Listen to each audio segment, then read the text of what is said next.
Assalamualaikum warahmatullahi wabarakatuh. Apa kabar teman-teman semua? Semoga kita semua selalu dalam lindungan Allah Subhanahu wa taala ya. Dimudahkan segala urusannya, selalu bersyukur dan pastinya bahagia. Amin. Nah, kesempatan kali ini saya akan membagikan satu cerita. Terperdaya pelaku pesugihan. Daging yang kumakan ternyata adalah anakku. Seperti apa ceritanya? Mari kita mulai. Istana Paku Bulan. Cerita tentang hal-hal mistis di daerah bantaran sungai yang memisahkan dua desa. Konon di daerah itu terdapat sebuah istana tak kasat mata yang penghuninya sering berinteraksi dengan masyarakat sekitar. Bantaran sungai itu dipenuhi oleh rimbunan tanaman yang tumbuh subur, dari pohon-pohon yang berukuran sedang sampai yang sangat besar, yang usianya mungkin sudah puluhan atau ratusan tahun.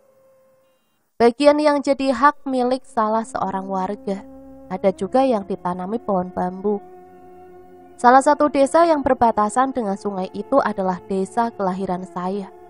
Dan dulu, almarhum kakek saya memiliki sebidang tanah yang ditumbuhi pepohonan bambu di bantaran sungai itu. Dan cerita pertama yang akan saya sampaikan adalah yang pernah diceritakan oleh orang tua saya. Jamuan para tamu tak diundang. Salah satu keponakan kakek saya, sebut saja namanya Pak Demuin. Semasa hidupnya, Demuin senang sekali memancing. Kadang juga menjaring ikan di sungai itu, tepatnya di sekitar kebun milik kakek saya.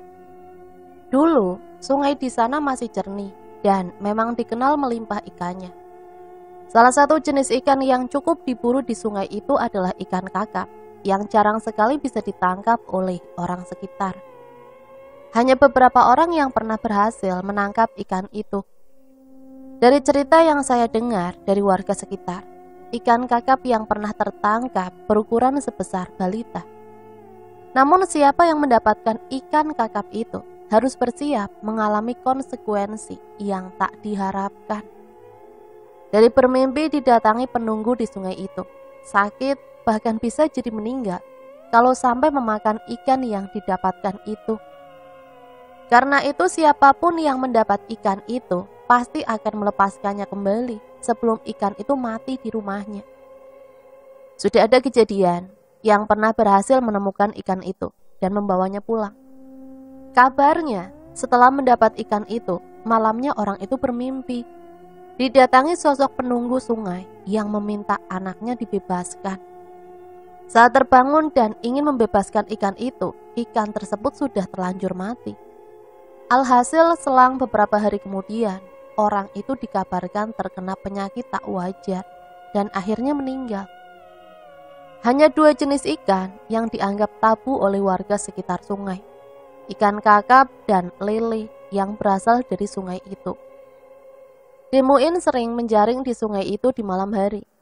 Ia biasa menjaring ikan sendirian, hanya kadang-kadang saja ia ditemani oleh tetangga atau orang di desa seberang sungai. Saat saya kecil, usia Demuin sudah cukup tua, dan bahkan sampai di usianya itu beliau masih suka menjaring di sungai. Di sekitar kebun milik kakek saya yang sebelum meninggalnya kakek telah dijual pada warga desa yang lain. Berdasarkan kisah ibu saya, kejadian itu dialami oleh Demuin yang pernah menjaring ikan bersama orang dari desa seberang sungai. Suatu malam Demuin berjalan melalui jalanan kampung membawa jaring yang digendongnya sambil menghisap rokok kretek kelintingan. Ia sesekali menyapa orang yang ditemuinya. "Jam segini sudah mau menjaring saja, Pak. Emangnya ikannya sudah pada keluar?" celetuk seorang warga. "Persiapan dong, menjaring itu jangan menunggu air sungai naik. Kalau menunggu ya bisa tenggelam kamu," jawabnya diikuti suara tawanya yang khas. "Sampean ini kalau menjaring ditemani siapa saja sih?" tanya orang yang sama. "Biasanya sih sendirian, tapi malam ini ada yang mengajak, jadi aku berangkat agak sore." Setelah sedikit meladeni orang yang menyapanya, Demuin langsung bergegas pergi ke arah sungai itu. di daerah yang jadi penghubung desa. Di daerah itu ada jukung yang ditarik dengan kawat besi yang biasa dipakai untuk menyeberang para warga antar desa. Jukung itu biasanya ditarik oleh seseorang yang berasal dari desa seberang, biasa dipanggil desaan. Desaan merupakan orang yang cukup paham dengan keadaan bantaran sungai itu, karena ia sendiri tinggal di sebuah gubuk yang tak jauh dari lokasi tempat ia biasa menarik jukung. Malam itu daerah bantaran sungai itu begitu gelap, tak ada pencahayaan di sekitarnya.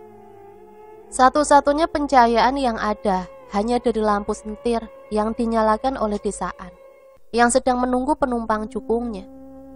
Demuin sudah terlihat di sekitar jalanan dekat bantaran, dengan hati-hati sambil memegangi jaring yang dibawanya. Ia menuruni undakan jalanan setapak ke area sungai yang lokasinya menurun dari area jalan. Beda ketinggian antara sungai dan jalan itu sekitar lebih dari 10 meter. Sebelum sampai di area sungai, beliau menyalakan senter besar yang sering dibawanya saat menjaring. Senter itu coba diarahkan ke arah jukung yang posisinya seperti terparkir di seberang sungai.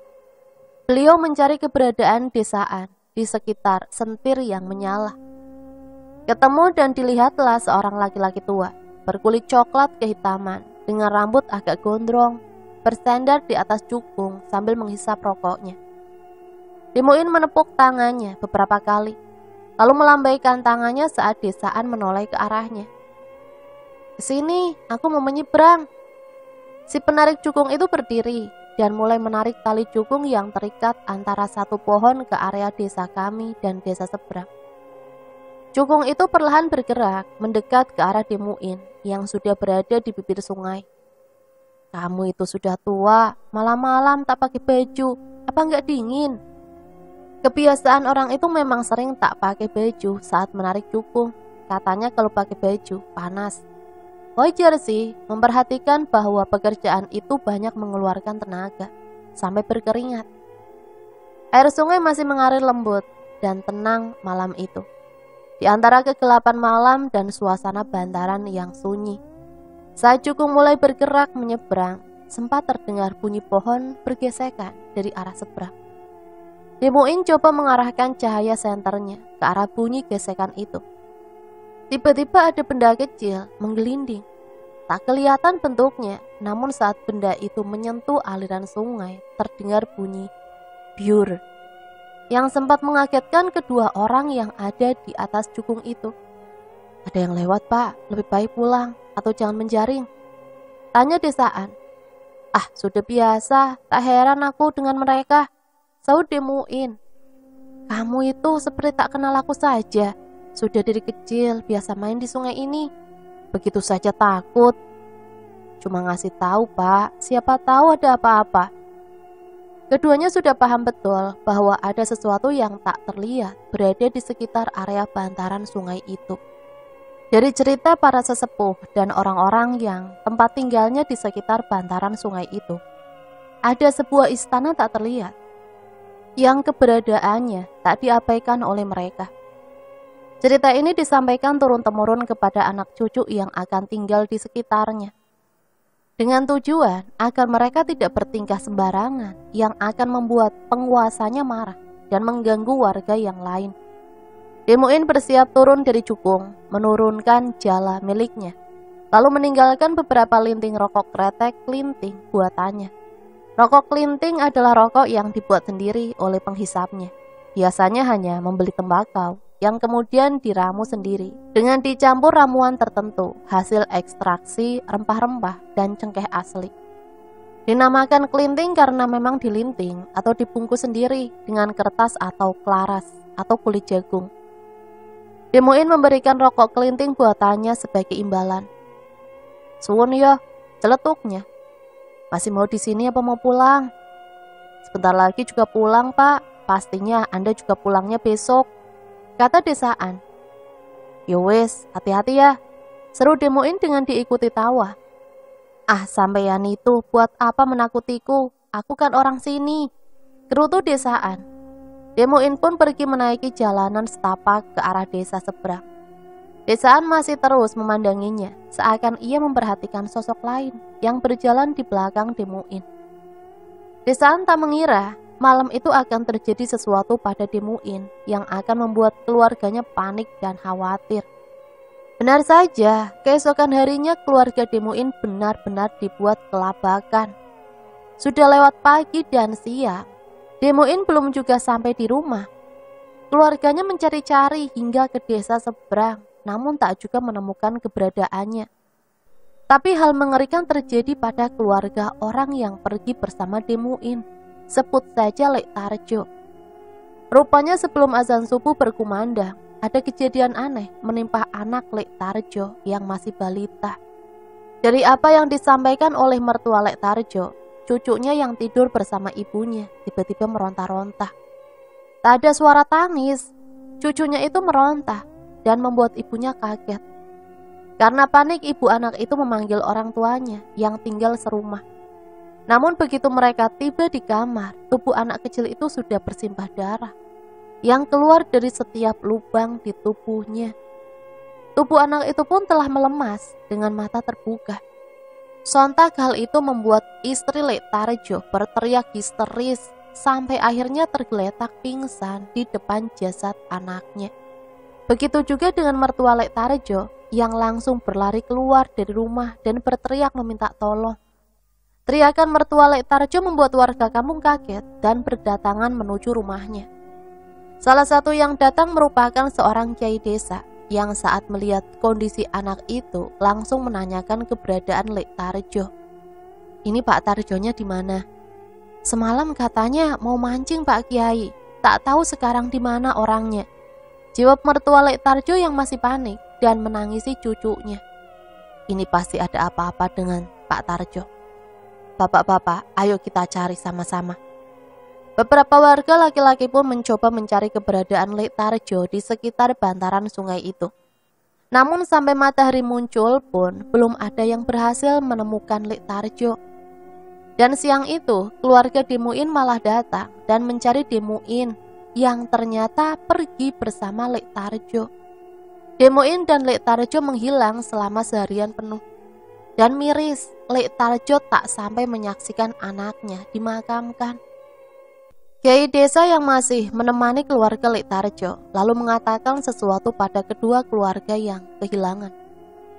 Ini keluarga kalian, jiwa dan raganya masih tersesat, tapi nantinya akan pulang. Jelas Pak Kiai.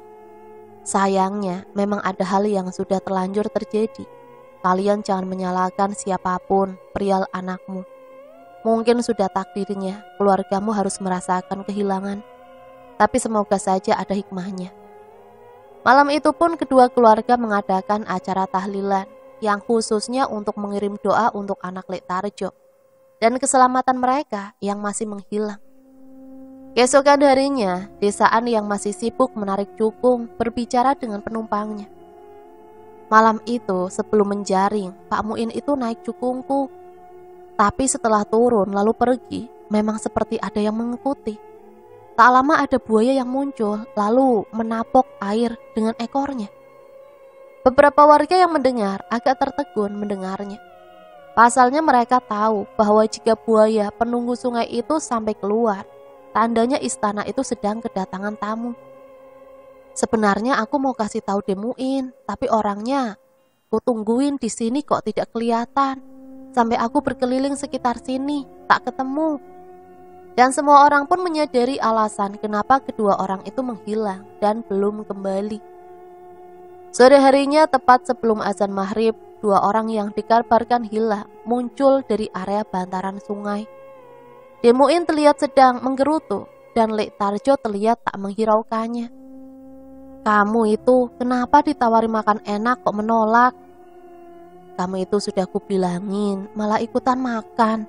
Kamu tak tahu apa yang kamu makan itu? Lek Tarjo tetap menghiraukan Demuin yang masih terus menyalahkannya. Keduanya pun kembali ke rumah masing-masing. Saat berjalan menuju rumahnya, Demuin diserbu oleh para warga yang menanyakan keadaannya. Ia masih terlihat tenang dan mengajak semua warga untuk ikut ke rumahnya. Di sanalah Demuin akan menceritakan apa yang sebenarnya terjadi.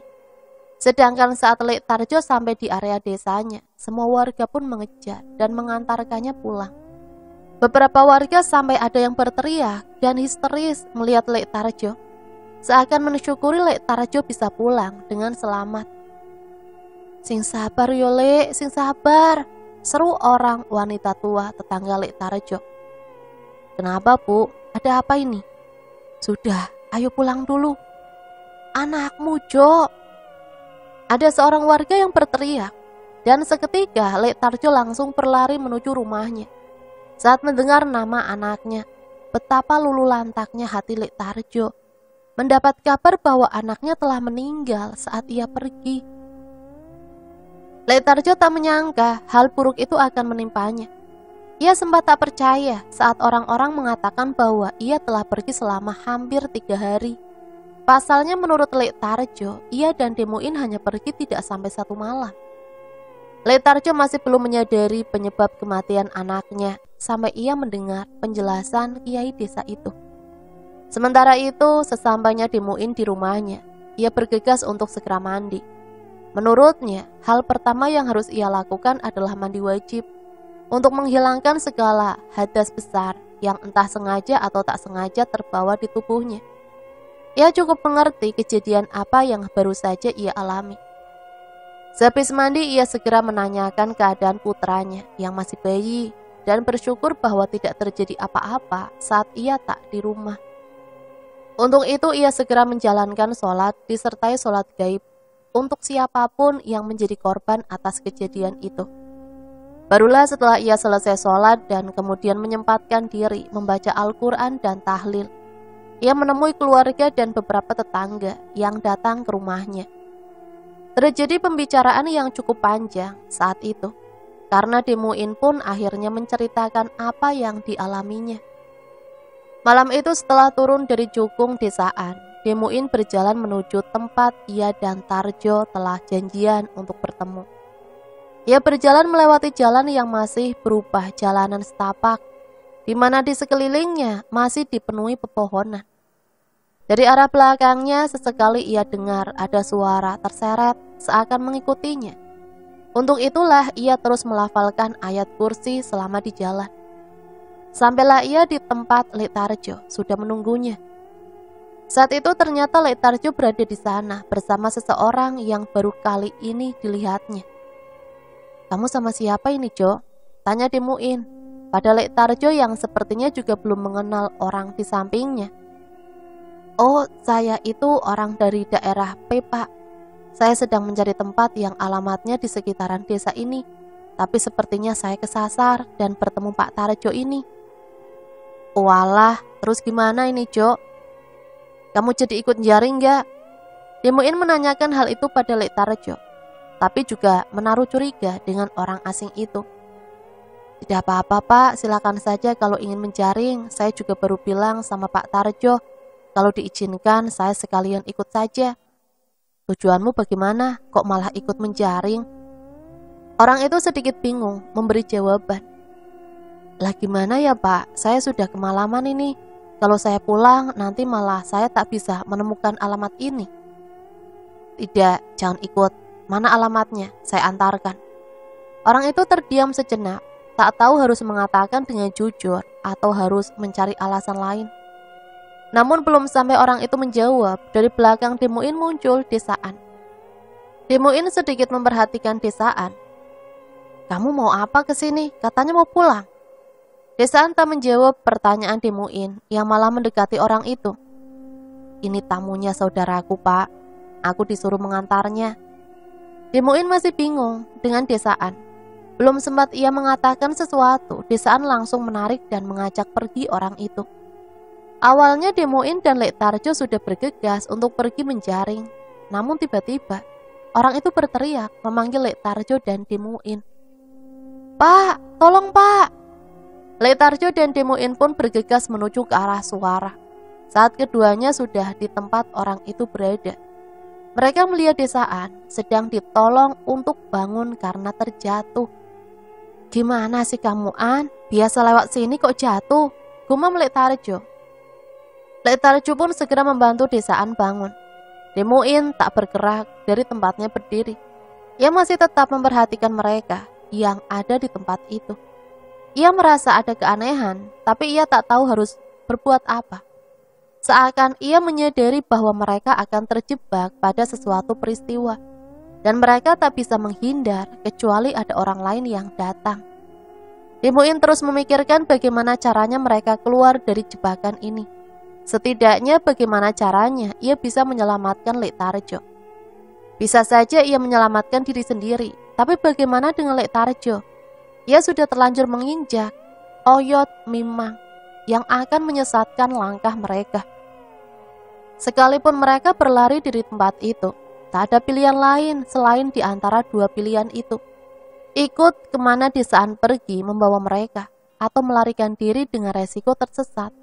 Dan mungkin tak akan selamat jika para penunggu daerah itu mengejar mereka. Demuin harus mengambil pilihan bijak yang mungkin bisa menyelamatkan mereka, yaitu mengikuti kemana mereka akan dibawa. "Apa ini kita pulang ke rumahmu dulu saja, Pak?" tanya Lek Tarjo. Desaan hanya mengangguk. Mereka pun bergegas berjalan mengikuti jalanan setapak itu menuju rumah desaan. Anehnya seingat Lek Tarjo, rumah desaan tidak begitu jauh dari tempat mereka tadi. Tapi saat itu malah hampir berjam-jam mereka tak juga sampai di rumah desaan. Lek Tarjo mulai menyadari apa yang sedang terjadi. "Pak, kita ini sepertinya kena Oyot Mimang." Gerutu Lek Tarjo mulai merasa ketakutan. Begitu juga dengan Demuin yang akhirnya mulai khawatir dengan keadaan mereka. "Sudah, tenang saja. Semoga ada orang lewat lalu menyadarkan kita," ujar Demuin seakan ikut khawatir tapi masih mencoba untuk tenang. "Pak, gantian dong," seru Lek Tarjo meminta Demuin untuk menggantikannya. "Dasar bodoh, mau-maunya membopong orang yang tak apa-apa. Suruh dia jalan sendiri." Demuin yang sudah merasa agak takut dan agak jengkel malah memarahi Lek Tarjo. Tapi desaan hanya memasang senyuman dan berkata sesuatu. "Dasar Muin, sudah tak apa-apa, biar aku berjalan sendiri." Desaan pun akhirnya berusaha berjalan sendiri dengan kaki yang agak diseret. Mereka berempat akhirnya berjalan terus menyusuri jalanan setapak yang sepertinya berkali-kali mereka lewati jalanan yang sama. Berdasarkan mitos yang ada, siapapun orang yang terkena Oyot Mimang akan terus tersesat seakan terhipnotis untuk berputar-putar melalui jalanan yang sama. Sampai ada yang menyadarkan. Demuin mengira-ngira, saat itu seharusnya sudah hampir tengah malam, dan mereka belum juga tersadarkan dari jerat Oyot Mimang. Hingga akhirnya Lek Tarjo pun menyerah dan meminta mereka beristirahat sebentar. Saat mereka beristirahat itulah ada orang yang datang. Tapi ternyata Demuin menyadari bahwa orang yang datang itu bukan berasal dari desa itu. Bahkan mungkin juga bukan berasal dari alam yang sama dengan mereka. "Nah, kalian malah di sini, sudah ditunggu dari tadi tak juga sampai." Demuin pun keheranan. Desaan pun menjelaskan kalau orang itulah saudaranya yang sebelumnya dia katakan. Demuin tahu betul siapa Desaan, dan ia yakin orang itu bukan saudaranya yang sebenarnya. Setelah bertemu dengan orang itu, mereka pun dibawa pergi ke suatu tempat yang terlihat seperti rumah megah. Lek Tarjo keheranan, ia baru tahu kalau di desa itu ada orang yang punya rumah semegah seperti itu. Malahan dikiranya Oyot Mimang telah menyesatkan mereka sampai ke tempat yang jauh. "Pak, ini kita di mana?" tanya Lek Tarjo keheranan. "Sudah, tak usah dipikirkan, Pak. Yang penting sudah tidak kesasar di tempat rimbun seperti tadi," ujar orang asing yang tadi bersama mereka. Demuin masih terus curiga dengan orang itu. Desaan diajak pergi oleh orang yang mengaku saudaranya itu dengan alasan hendak diobati. Mereka bertiga disuruh menunggu di tempat yang seperti teras yang sangat megah itu, hingga pemilik rumah datang menemui mereka. Lek Tarjo masih terus merasa keheranan, ia pun jadi malah mengagumi tempat itu. Tapi Demuin malah memandangi dengan sinis, baik ke arah Lek Tarjo maupun orang asing itu. Pemilik rumah itu muncul dari arah pintu. "Wah, Anda sudah datang," ternyata bersama dengan orang sini. Pemilik rumah itu sepertinya mengenali Demuin. tapi tak begitu mengenali Lek Tarjo. Singkat cerita, mereka pun diajak masuk ke dalam rumah yang sangat megah itu. Orang itu sepertinya ada urusan dengan pemilik rumah, yang kemudian mengajaknya masuk ke sebuah kamar. Sementara Demuin dan Lek Tarjo dibiarkan menunggu di area ruang tamu. Demuin masih juga merasa khawatir. Rasa takutnya entah kenapa belum juga hilang. Mungkin karena ia sudah mengetahui di mana sebenarnya tempat mereka berada. Lek Tarjo sesekali berkeliling di sekitar ruangan. Ia sepertinya masih memperhatikan sebuah lukisan yang bergambar aneh. Diperhatikannya lukisan itu dengan seksama.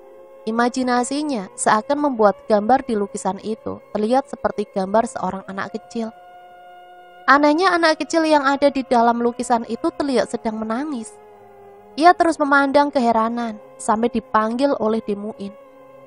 "Jo, tak usah bertingkah kamu, di sini saja." Lek Tarjo kembali menuju tempat Demuin berada. Tak lama kemudian orang asing dan pemilik rumah itu keluar dari kamar. Keduanya seperti telah membuat kesepakatan tertentu. Karena sekeluarnya mereka dari kamar, orang asing itu seperti bersalaman dengan pose sungkem. Dan orang asing itu terdengar seperti mengucapkan terima kasih. Setelah meninggalkan Demuin dan Lek Tarjo cukup lama, orang asing itu mendatanginya, disusul si pemilik rumah. Orang asing itu cukup terlihat gembira, sambil mengatakan bahwa si pemilik rumah baru saja menawarinya makan malam. Lek Tarjo yang belum sempat makan malam, ditambah sebelumnya telah berjalan cukup jauh, memang merasa sangat lapar. Mereka pun diajak ke sebuah ruang makan, di mana ada beberapa hidangan yang terlihat istimewa dan menggiurkan siapapun yang melihat. Mereka bertiga pun diajak duduk di meja makan itu untuk bersiap menikmati makanan yang sudah dihidangkan. Demuin agak curiga dengan semua hal yang ada di tempat itu. Kedatangan mereka seperti sudah diperkirakan. Siapa sebenarnya orang yang ikut bersama mereka itu? "Wah, rezekinya kita, Pak. Kebetulan aku juga belum makan dari sore." Lek Tarjo begitu antusias, seakan ingin mencicipi setiap hidangan yang ada. Sementara Demuin malah memperhatikan setiap hidangan dengan tatapan yang tak biasa.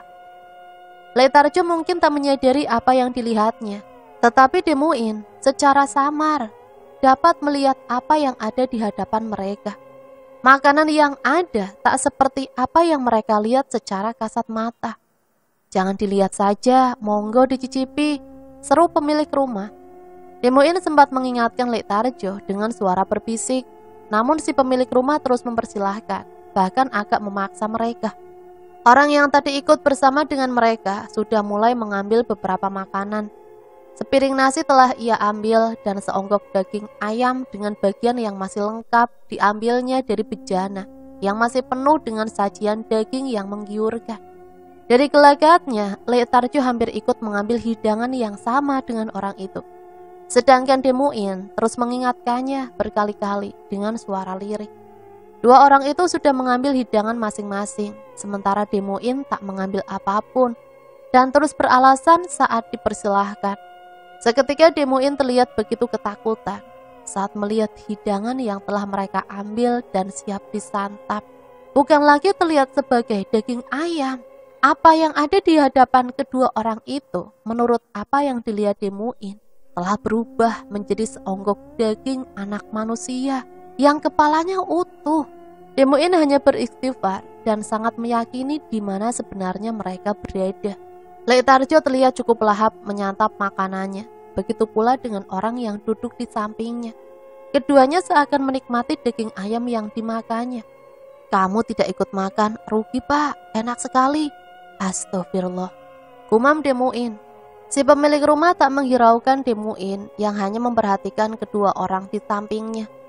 Seakan ia tak peduli Demuin ikut makan atau tidak. Ia sudah cukup terlihat senang dengan kedua orang yang begitu menikmati jamuan darinya.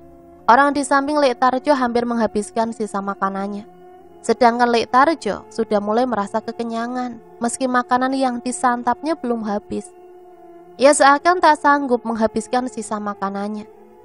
"Habiskan, Pak, jangan disisakan, Pak Mali, nanti dihabiskan setan," tegur orang itu. Namun Lek Tarjo sudah tak sanggup lagi menghabiskan sisa makanannya.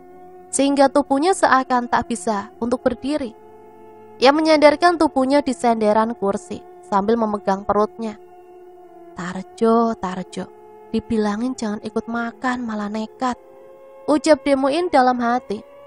Setelah menyelesaikan makan malam itu, ketiga orang tamu itu dipersilahkan meninggalkan ruangan dan menunggu pemilik rumah di ruangan awal. Tarjo dan orang itu berjalan ke depan, sedangkan Demuin sepertinya masih memperhatikan sisa makanan Tarjo yang belum dihabiskan. Sesuatu yang membuatnya bergidik ngeri saat pemandangannya beralih ke pemilik rumah yang memperhatikannya. Terlihat senyuman nyengir, kepuasan dari wajahnya. Demuin menjadi orang terakhir yang meninggalkan ruangan makan itu. Saat tiba-tiba dari arah lain, seakan ada gerombolan makhluk yang mengerikan, seperti menyerbu sisa makanan yang ditinggalkan Tarjo. Seketika terdengar suara jeritan seorang anak yang berteriak kesakitan dan memanggil orang tuanya. "Pak!" Suaranya cukup melengking, tapi anehnya kedua orang yang sudah berada di luar seakan tak mendengar teriakan itu. La haula wala quwata illa billah. Seakan hanya kalimat itu yang mampu diucapkan Demuin. Mungkin saat itulah terjadi sesuatu yang tak wajar di rumah Tarjo. Mereka kembali berada di ruangan awal untuk menunggu si pemilik rumah. Entah apa yang sedang dilakukan, mereka dibuat cukup lama menunggu. Demuin sempat merasa khawatir terhadap keluarganya. Tarjo kembali berkeliling ruangan itu, memperhatikan keanehan yang sepertinya ia sadari. "Pak, sepertinya lukisan di ruangan ini bertambah ya?" ujar Tarjo merasa keheranan. Lukisan di rumah itu memang telah bertambah 2 buah, masing-masing bergambar abstrak membentuk tubuh anak kecil.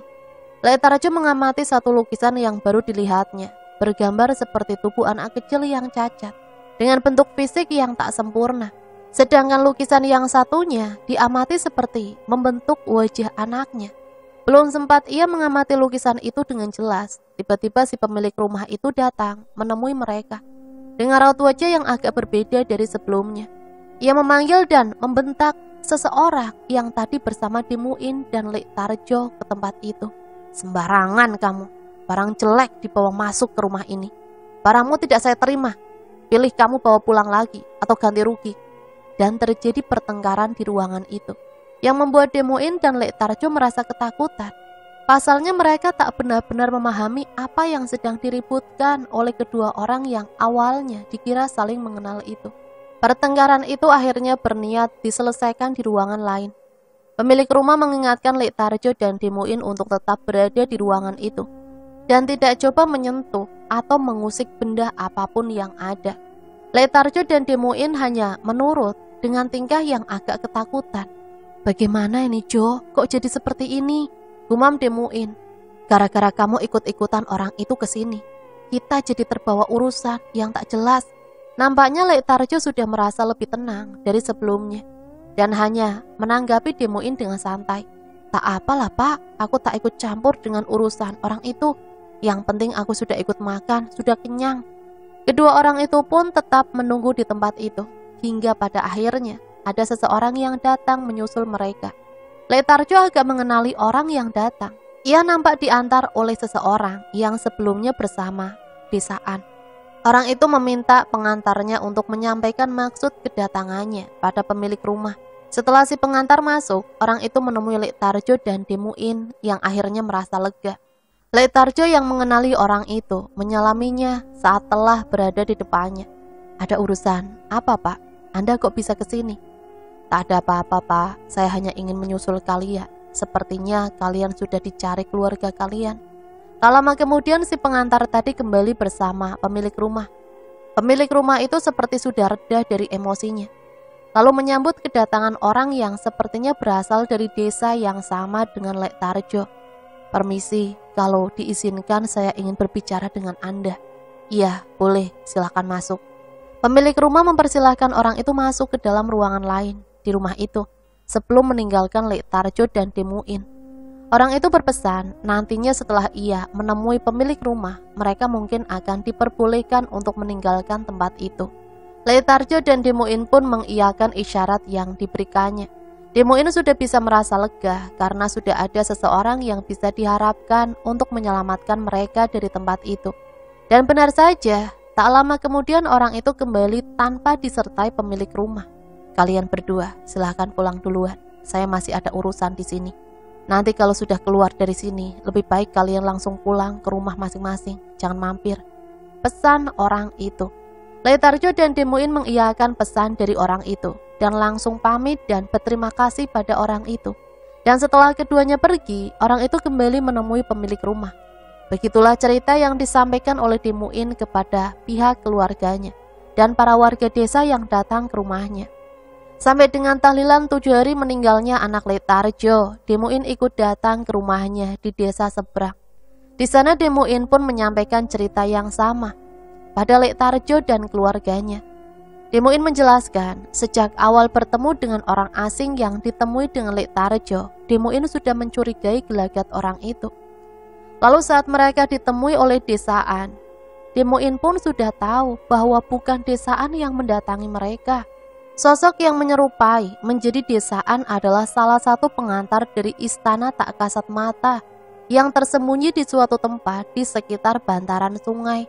Maka dari itu, Demuin sempat membiarkan orang asing itu pergi bersama sosok menyerupai desaan. Namun ternyata ada maksud lain yang mungkin merupakan kehendak penguasa istana. Dan akhirnya mereka jadi ikut terbawa pada kejadian itu. Demuin kembali menjelaskan pada Letarjo. Saat ia melihat-lihat lukisan yang ada di istana itu, lukisan tersebut merupakan wadah para korban yang diambil oleh penguasa istana. Ada korban yang meninggal karena hanyut di sungai, korban tenggelam, dan korban para tamu istana. Terkait dengan korban para tamu istana, berkaitan dengan cerita tentang buaya putih yang sudah banyak diketahui warga desa sekitar bantaran sungai. Saat Letarjo menikmati sajian yang disediakan, sebenarnya apa yang dimakan oleh Letarjo adalah sosok anaknya sendiri. Namun Letarjo melakukan kesalahan, tak menghabiskan makanannya. Karena sisa makanan yang terkait dengan jasad anaknya akhirnya menjadi rebutan para penunggu istana itu. Akhirnya jasad anaknya yang berada di rumah pun kesakitan hingga berdarah-darah. Dan orang asing yang bersama mereka ke istana itu memang sudah berniat untuk mengunduh pesugihan di tempat itu. Sayangnya penguasa merasa tersinggung karena orang itu memberikan tumbal yang tidak pantas dan membuat penguasa marah. Beruntung mereka berdua diselamatkan oleh seorang warga desa yang ternyata adalah kiai sepuh dari desa itu. Pak Kiai yang hadir pun melanjutkan cerita yang dijelaskan oleh Demuin. Saat Kiai melihat kondisi anak Letarjo di malam kejadian, Pak Kiai menduga bahwa Letarjo sedang tersesat dan masuk ke dalam istana. Tak ingin ada kejadian lain, Pak Kiai memutuskan untuk menjemput Letarjo dan ternyata bersama Demuin. Setelah mengetahui alasan kenapa mereka bisa tersesat dalam istana itu, Pak Kiai pun memohon pada penguasa agar membebaskan kedua warga desa yang sebenarnya tak berniat datang ke sana. Terkait dengan nasib orang asing itu, menurut Pak Kiai, orang asing itu akhirnya harus mempertanggungjawabkan perbuatannya, sekaligus menjadi alasan kenapa penguasa istana itu bersedia membebaskan Letarjo dan Demuin dari istana itu. Ada pelajaran yang disampaikan oleh Pak Kiai atas kejadian itu. Pada dasarnya, istana itu tidak pernah ingin merugikan desa sekitar. Kehadiran hal gaib yang ada di sekitar kita adalah sebagai penyeimbang sekaligus kontrol, agar masyarakat sekitar dapat menjaga perilakunya dalam berhubungan antara manusia dengan manusia, maupun manusia dengan hal-hal gaib di sekitarnya. Kejadian itu pun merupakan pengingat agar jangan ada lagi warga desa sekitar yang memperkaya diri dengan cara yang instan, bekerja sama dengan makhluk gaib, serta perlunya warga sekitar bantaran sungai agar berhati-hati ketika berada di sekitarnya. Ada mitos di sekitar bantaran sungai itu. Konon warga desa sekitar sungai menghimbau agar siapapun yang punya sanak saudara masih keturunan orang T, ini nama salah satu daerah ya, dilarang mandi atau beraktivitas di sekitar bantaran sungai. Saya tak tahu apakah berkaitan dengan cerita itu atau tidak, tapi mungkin sosok orang asing yang pernah datang ke istana itu masih tetap berada di sekitaran bantaran sungai yang sering mencari korban yang berasal dari daerahnya. untuk diberikan pada penguasa bantaran sungai itu, sebagai pengganti tumbal yang pernah ditolak. Sebenarnya ada banyak cerita yang terjadi di sekitar bantaran sungai itu yang bisa diceritakan. Tapi mungkin karena berkaitan dengan daerah tempat tinggal saya sendiri, jadi saya merasa tidak pantas untuk menyebarluaskan cerita yang merupakan mitos di masyarakat. Akhir kata saya ucapkan terima kasih. Semoga cerita ini bisa kita jadikan pembelajaran ya. Ambil sisi positifnya dan buang jauh-jauh hal negatifnya. Sampai di sini saya pamit undur diri, mohon maaf apabila banyak salah kata. Matur suwun, wassalamualaikum warahmatullahi wabarakatuh.